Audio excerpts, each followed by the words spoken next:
के उसी सुनसान रास्ते से एक ट्रक जा रहा था। रात के अंधेरे में सफेद साड़ी पहने अचानक एक औरत ट्रक के सामने आ जाती है। ट्रक ड्राइवर उसके नजदीक पहुंचकर ब्रेक लगाता है।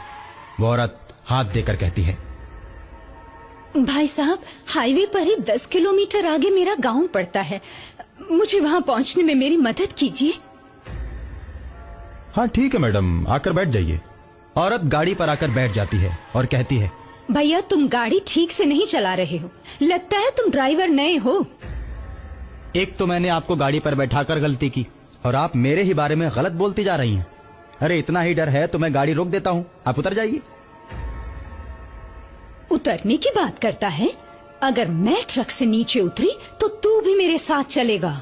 मैं ट्रक चलाना जानती हूँ। आगे हाईवे का घुमावदार मोड़ है जिसे मौत का मोड़ कहते हैं, जहाँ नए ड्राइवर्स का अक्सर एक्सीडेंट हो जाता है। और अगर तुम अपनी और मेरी जान की भलाई चाहते हो तो मुझे गाड़ी चलाने दो।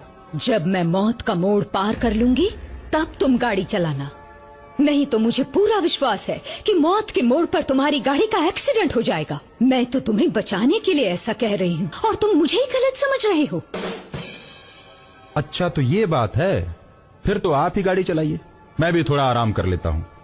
वो औरत जैसे ही गाड़ी के स्टीयरिंग को पकड़ती है, गाड़ी हवा से बातें करने लगती है,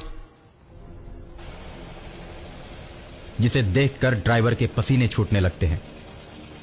अरे इतनी तेज गाड़ी तो मैंने कभी नहीं चलाई। अभी अपना मुंह बंद रखो, सामने मौत का मोड़ आने वाला है।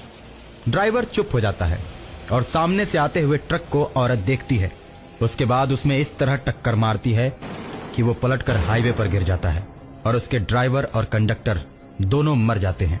जब ट्रक ड्राइवर वो दुर्घटना होते हुए अपनी आंखों से देखता है तो उसकी चीख निकल जाती है। मैडम जी, ये आपने क्या कर दिया? मैंने कुछ नहीं किया। हाईवेज पर अक्सर ऐसे हादसे होते रहते हैं। मौत का मोड़ जैसे जैसे नजदीक आता जाएगा हादसे होते जाएंगे, और इसीलिए मैंने तुम्हें ड्राइविंग सीट से हटाया, वरना तुम चलाते तो अब तक हम मारे जाते और वो ट्रक निकल गया होता। लेकिन जब मैं गाड़ी चलाती हूँ तो इस मौत के मोड़ पर बहुत सी गाड़ियों को टक्कर मार के उन्हें गिरा देती, लेकिन मेरी गाड़ी का बाल भी बांका नहीं होता।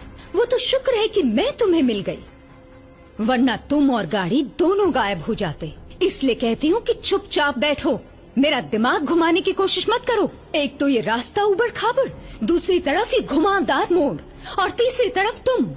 कहने को तो ये हाईवे है, मगर इस पर भी बड़े बड़े खड्डे बने हुए हैं। कोई ध्यान ही नहीं देता। किसी को क्या फिक्र है? गाड़ी पलटती है, ड्राइवर गिरते हैं, गिरने दो।